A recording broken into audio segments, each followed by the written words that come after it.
Texas GEICO Agents. It's the weekend everyone has been waiting for all season long. State Championship weekend. It's time to get warmed up for the last days of football.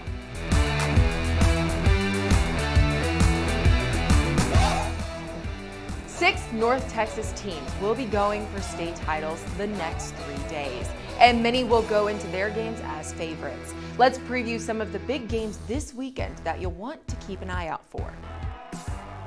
Let's start with the late game Saturday night. Geyer versus Austin Westlake and the 6A Division II Championship. As we all have seen this year, the Wildcats have been outstanding on offense this year. Geyer has almost 2,500 yards and 42 touchdowns on the ground.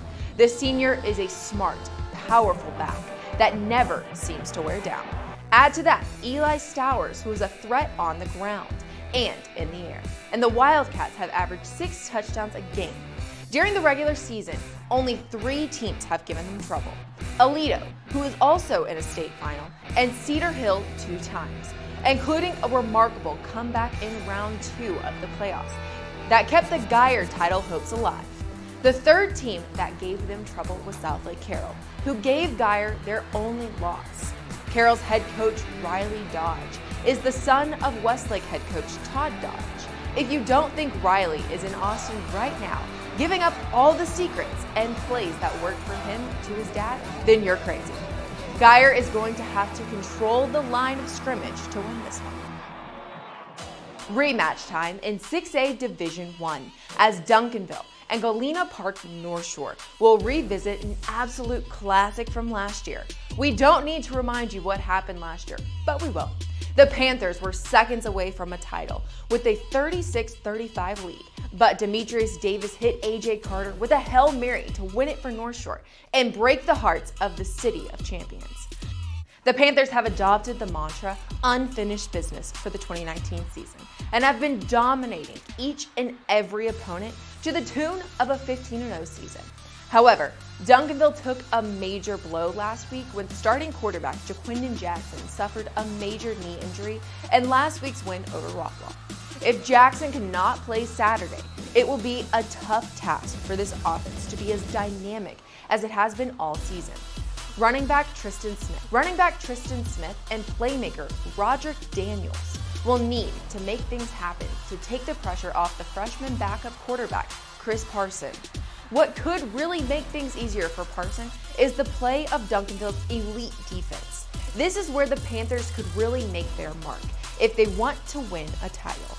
Look for the Duncanville D to cause a couple of turnovers if they want to hold up the trophy.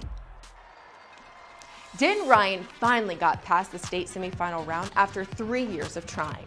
And they did it in dominating fashion as they crushed the state's #1 5A team, Frisco Lone Star, 35-7. Their reward? Shadow Creek out of Houston for the state title game Friday night at 7 p.m. The Sharks have only lost 1 game since starting a football program 2 years ago, and that was last year's state final. However, the Raiders are just stacked with athletes, and they are big-time playmakers. Junior Billy Bowman is always a big play waiting to happen, and Jatavian Sanders has not only terrorized opposing quarterbacks, but has moved the chains on offense. The whole season, running back Amani Bailey has hid under the radar at the running back position behind Denton ISD counterpart Geyer. But over the last couple of games, he has really stood out when the Raiders needed him most. And then there's uber athlete Drew Sanders, impossible to bring down on offense and a tackling machine on defense. This will be a great game Friday night. And Saturday morning at 11 a.m., the Alito Bearcats will be going for a Texas record 9th state title. To do so, they will have to win a rematch with Fort Bend Marshall. The Bearcats pulled off a very controversial win last week as Jace McClellan looked to have fumbled going into the end zone for the game-winning touchdown. The senior McClellan has been battling injuries all year long, but is still the main cog for the Alito offense.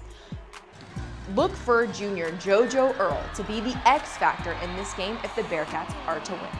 Two other North Texas teams will be battling for 3A titles, as Grandview goes for the Division I championship and Gunter goes for the Division II title. Both of those games are Thursday at AT&T Stadium. We give out our Showstopper of the Year MVP bobblehead on this week's GiveMeTheVin.com MVP segment. Plus, more high school hoops as we start the transition to the hardwood.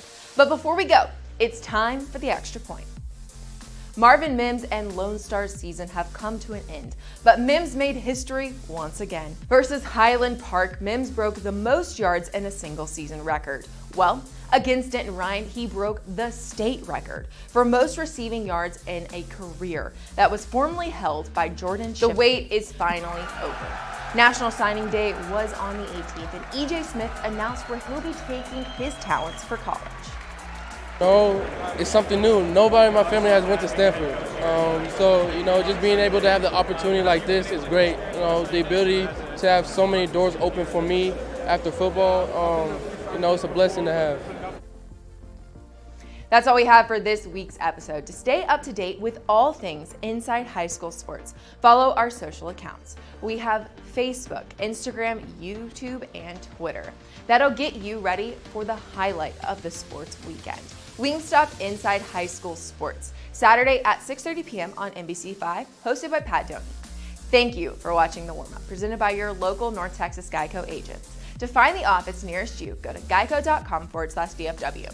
I'm Ashley Bullington, and I hope you've gotten warmed up for the crowning of state champions.